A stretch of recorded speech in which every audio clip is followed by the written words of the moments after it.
Hello, my dear friends. Welcome to Easy Walk to English Grammar. Today, we'll focus on transforming imperative sentences from active to passive voice.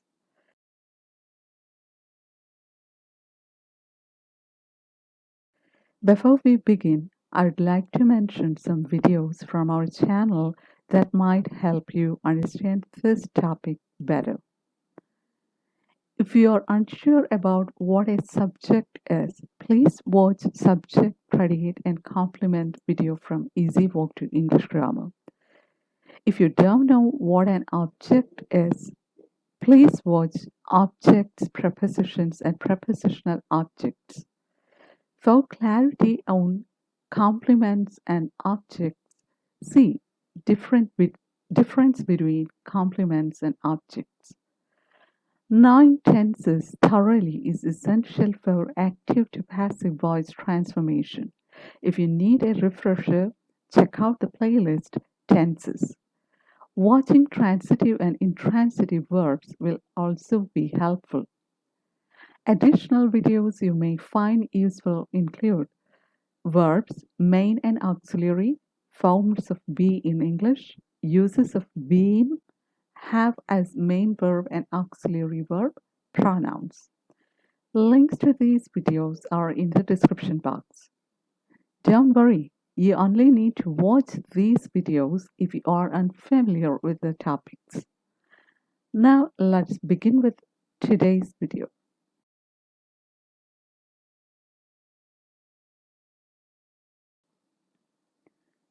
Close the door.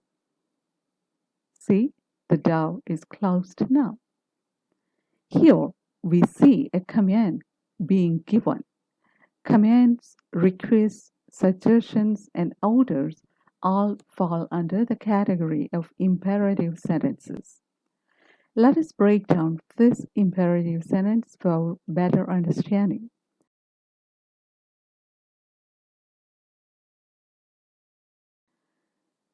The verb is close and it is in the present tense. Object, the door. Are you wondering where the subject is? Or how the door becomes the object without mentioning the subject? Let us clarify.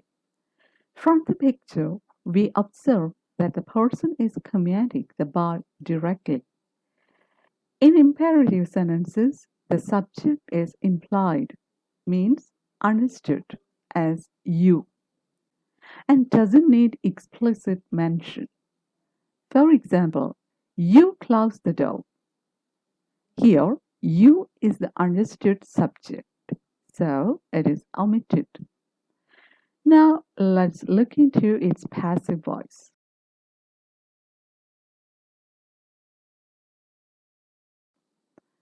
Let the door be closed. Breaking down the passive sentence.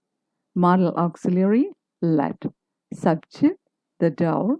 Object of the active voice becomes the subject in passive voice. Second auxiliary, be. Past participle of the main verb, closed. As we need not refer to the object, hope you remember in the case of the other sentences in our previous video, we learned that the subject in the active voice becomes the object in the passive voice. Here we begin the passive voice of an imperative sentence with the modal auxiliary let. Then we give the object in the active voice as subject in the passive voice. Then add the auxiliary be and finally the past participle of the main verb. Let us check one more example.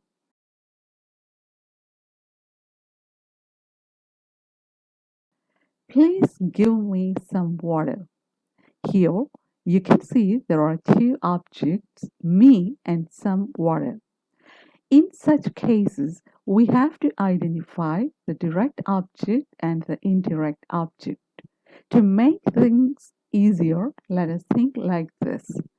If you ask a question to whom or what is something, whom or what is something being given, the answer that we get is the indirect object.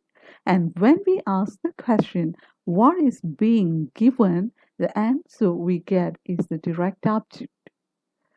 In the case of this sentence, we know that if we ask the question to whom what is something being given, we get the answer me, and that's the indirect object. And when we ask the question what is being given, we get the answer some water, and that is the direct object.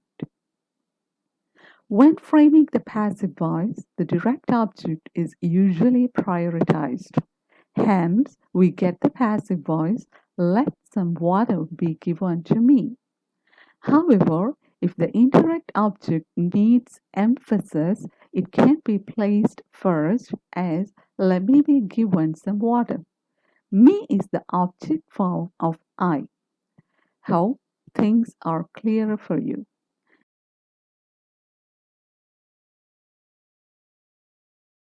Now let's move on to a practice section. Convert the following sentence into passive voice. Open the window. Identify the direct and indirect objects in this sentence. Please send me this details. Frame two passive voice sentences for give the child a toy. And that's it for today's lesson on transforming imperative sentences from active to passive voice. I hope you now have a clear understanding of how to handle commands, requests, suggestions, and orders in both voices. Please don't forget to like this video, share it with your friends, and subscribe to Easy Walk to English Grammar for more lessons like this one if you haven't subscribed so far. Please don't forget to hit the bell icon to stay updated with the latest videos. Thank you for watching and see you in the next video.